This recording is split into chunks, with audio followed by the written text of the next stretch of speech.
Pemirsa, Anda masih bersama kami dalam Berita Lampung. Bagi Anda yang baru bergabung, berikut Berita Lampung pilihan hari ini.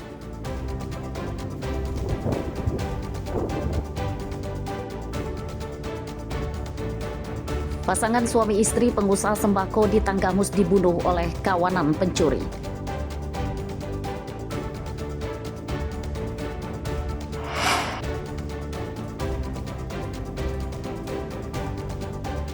Bupati Lampung Tengah terjaring operasi tangkap tangan petugas Komisi Pemberantasan Korupsi dalam kasus suap proyek.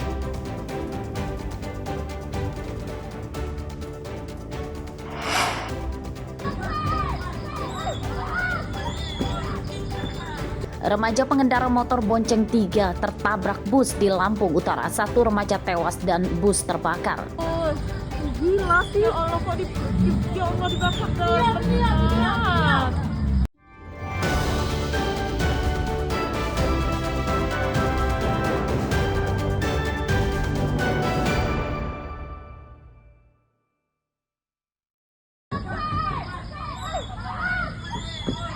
Remaja pengendara motor bonceng 3 tertabrak bus antar provinsi di Jalan Sumatera Lintas Tengah, Desa Mulang Jaya, Kecamatan Kota Bumi Selatan, Lampung Utara pada Jumat malam. Pengemudi motor tewas di lokasi kecelakaan dan 2 temannya kritis. Ketiga remaja itu kemudian dievakuasi oleh tim medis menggunakan ambulans dibawa ke rumah sakit. Pada kecelakaan tersebut, bus terperosok ke siring dan terbakar di bagian bagasinya.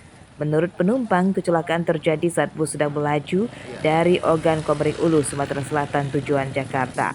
Penyebab kecelakaan diduga akibat motor gagal menyalip. Bus sempat berusaha menghindar hingga terperosok ke siring, namun tabrakan tetap tidak terhindarkan.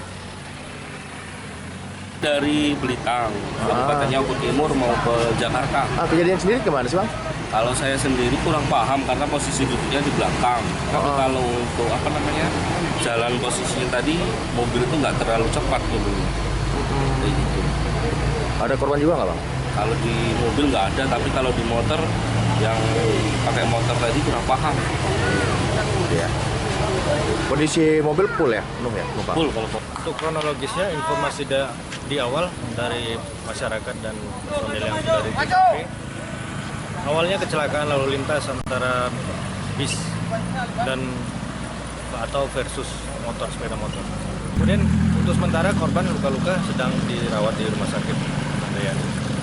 Untuk kendaraan bis kerusakan, untuk penumpang alhamdulillah semuanya aman. Demikian yang dapat saya laporkan. Mobil sempat terbakar, Bang ya? Masih didalami.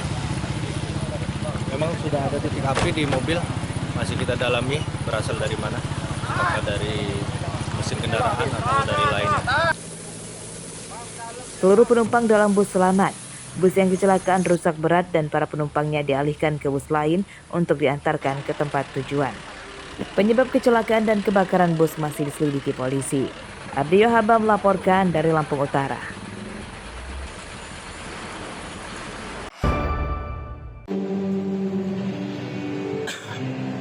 Menjelang Natal dan Tahun Baru 2025, petugas ASDP Bakauheni Lampung meningkatkan kapasitas layanan penyeberangan dengan mengoperasikan 2 dermaga eksekutif yang sebelumnya hanya 1 dermaga eksekutif.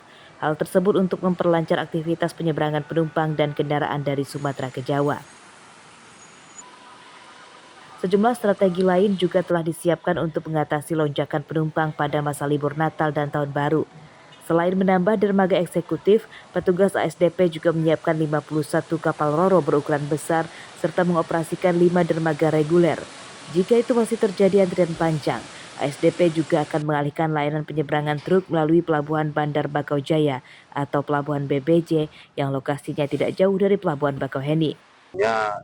Kita sudah melakukan tahapan-tahapan persiapan dari sisi pelabuhan, fasilitas, semua kita sudah persiapkan.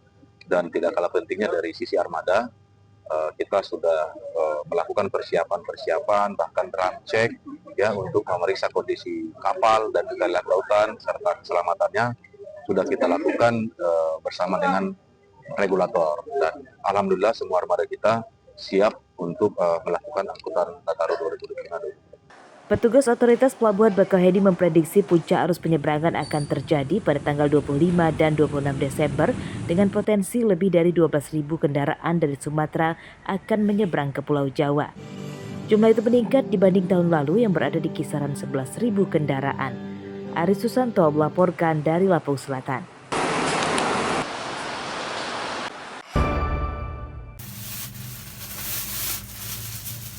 Geliat bisnis trompet belum menunjukkan ada kenaikan yang signifikan meski perayaan tahun baru mulai dekat. Hal tersebut terpantau di tempat pusat kerajinan, pembuatan dan penjualan trompet di Kelurahan Kampung Sawah, Tanjung Karang Timur, Bandar Lampung pada Minggu siang. Para produsen menyatakan penjualan trompet tahun ini menurun drastis hingga 40% dibanding tahun lalu. Hal tersebut terbukti dari belum banyaknya jumlah pemesan trompet dari para pedagang musiman, meski kini telah memasuki pekan ketiga bulan Desember.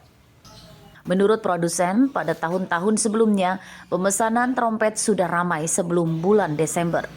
Namun kini kondisinya berbeda jauh lebih sepi.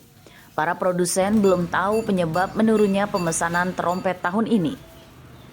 Nah, ini tahun ini pokoknya 2025 ini kondisi keadaan-keadaan seperti ini, trompet itu musiman aturan lebih banyak, malah menurun banyak ini.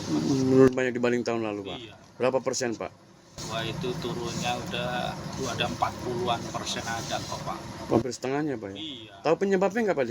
Ya penyebabnya mungkin dari bencana ini lah, Pak. Kondisinya begini, orang itu nggak tahu juga kenapa jualan juga menurun gitu, nggak tahu anunya dari mana, itu nggak tahu juga. Gimana ya penurunnya, penjualannya itu menurun, Pak. Jadi tahun ini turun drastis, Pak? Turun drastis parah ini, Pak. Kalau tahun lalu bisa produksi berapa ribu, Pak?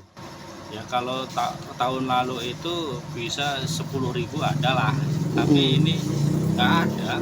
Di penurunan lah dari tahun-tahun sebelumnya, karena mungkin faktor cuaca juga, dan mungkin orang-orang juga mikirnya mending tahun baru di rumah aja lah. Tahun ini produksi berapa? Tahun ini sih ngabisin dari tahun sebelumnya aja ya, dan juga beli dari ini juga ya Mbak, beberapa barang ada yang baru juga, itu buat variasi aja lah. Trompet dijual mulai Rp5.000 hingga Rp25.000 per buah. Harga trompet tergantung dengan bentuk dan ukurannya. Arsadi Saputra melaporkan dari Bandar Lampung. Pemirsa, informasi tadi sekaligus menutup perjumpaan kita pada pagi hari ini. Saya Iin Hermayani beserta seluruh kru yang bertugas berterima kasih. Selamat beraktivitas kembali. Sampai jumpa.